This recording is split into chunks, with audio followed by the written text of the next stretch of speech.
Liebe Freunde und liebe Kinder, ich begrüße euch zu einem neuen YouTube-Tutorial mit dem heutigen Thema Tonqualität.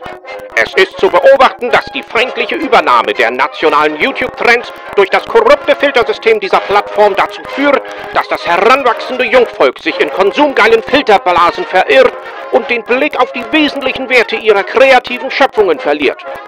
Immer noch größere Bildsensoren in immer noch kleineren Geräten, immer noch bessere Bildstabilisation und immer noch höhere Auflösungen.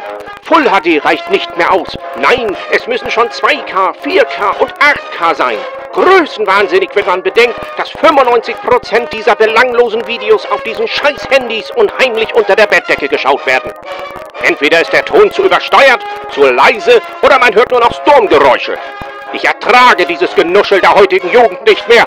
Nur noch stimmbrüchiges Geschrei. Dagegen ist die Notbremsung eines Zuges Musik in meinen Ohren. Der Ton macht die Musik. Also investiert das hart erarbeitete Taschengeld eurer Erzieher in ein anständiges Mikrofon. Thema für das nächste Tutorial: Color Grading. Wie hole ich aus der Postproduktion am meisten aus einem Schwarz-Weiß-Film heraus?